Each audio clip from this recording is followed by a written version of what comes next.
Le silence, la force du silence, l'art de se taire.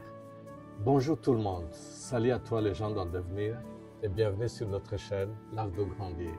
Ici c'est Jean-Pierre Nahimana, enseignant, coach et podcaster sur YouTube. Je suis ravi de te retrouver ici pour une nouvelle étape de notre chemin de croissance personnelle.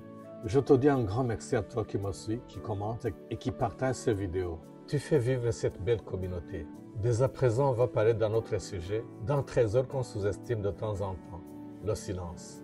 Pas le silence qui écrase, pas le silence de la peur, mais le silence qui élève, qui construit et qui protège.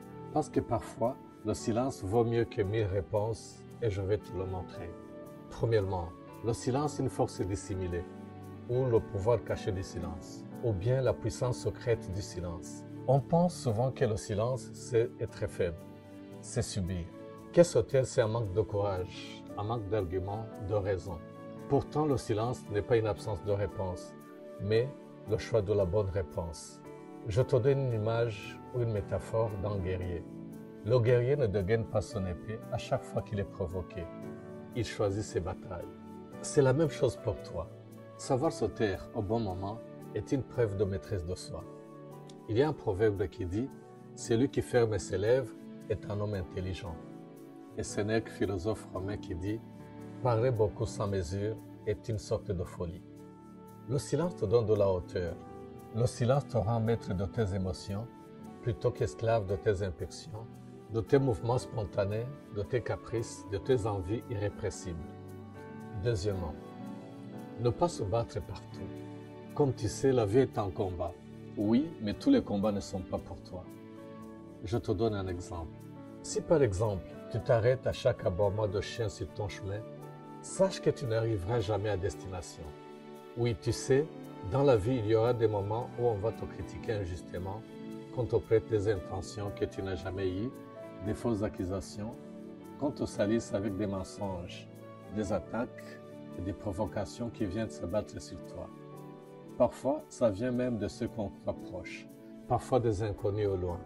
Mais leur but est le même, t'entraîner dans le désordre, dans l'obscurité, dans des batailles inutiles, dans le chaos. Bref, ils cherchent juste à t'attirer vers le bas, sur la provocation, sur l'escalade, sur le mauvais chemin. Ne tombe pas dans leur piège, garde le silence, pas de riposte, pas de réponse. Parce que descendre dans la boue avec eux, c'est se salir comme eux. Le silence, c'est une hauteur, c'est une force immense, comme une mer calme et profonde qui avale les tempêtes sans jamais se troubler. Tout le reste, ce ne sont que des secousses passagères, des faiblesses qui s'épuisent d'elles-mêmes. Garde ce calme intérieur, il est ton plus grand bouclier. Répondre à tout, c'est se disperser. Le silence garde ta dignité intacte. Il te permet de rester concentré sur ce qui compte pour toi. Et en plus, il désarme tes détracteurs. Je te donne une image d'un aigle. L'aigle ne descend pas chaque fois qu'un colombo crie sous lui. Il continue de voler haut. Il garde son altitude, loin du fracas, loin du bruit. Alors, fais comme l'aigle. Il faut savoir quand il est important de parler, quand il vaut mieux se taire. Choisir ses batailles, c'est reconnaître que toutes les disputes ne méritent pas notre voix, notre énergie. À ce moment-là, le silence devient un outil puissant pour faire la différence entre ceux qui méritent une réaction et ceux qui doivent être laissés de côté, montrant ici maturité et maîtrise de soi. Troisièmement, le silence qui désarme. Parfois, ton silence peut faire mal que 1000 mots. Un mot appelle un autre mot et ça débouche sur une dispute, sur l'escalade, et c'est le désordre, et c'est la perte de contrôle. Mais le silence lui fatigue l'adversaire et le désarme. Il le laisse seul dans son agitation. Je te donne une image. C'est comme un boxeur qui attend calmement dans son coin pendant que l'autre s'épuise à frapper dans le vide. Le silence calme les tempêtes sans élever la voix. Il apaise sans humilier. Il enseigne sans prononcer un mot. C'est le silence des sages. C'est lui qui dit « Je n'ai pas besoin de crier pour être très fort ». Quatrièmement, le silence, une discipline élevée. Le silence est une école de maîtrise de soi. C'est la forme la plus élevée, la plus puissante de la discipline. Il demande une discipline intérieure. Pourquoi? Parce qu'il est plus facile de réagir que de se contenir. parce qu'il est plus difficile de crier que de rester calme. Le silence, c'est une marque des sages et des forts. Écouter beaucoup et parler peu, voilà le secret des sages. Celui qui parle trop s'expose et se disperse. Mais celui qui écoute, celui-là apprend, comprend et grandit.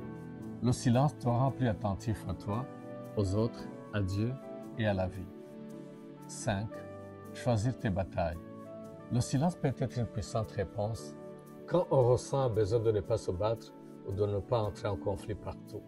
Il permet de prendre du recul face aux disputes, de ne pas alimenter des tensions inutiles, de préserver son énergie. Tout ne mérite pas ta réponse, ta réaction ou riposte.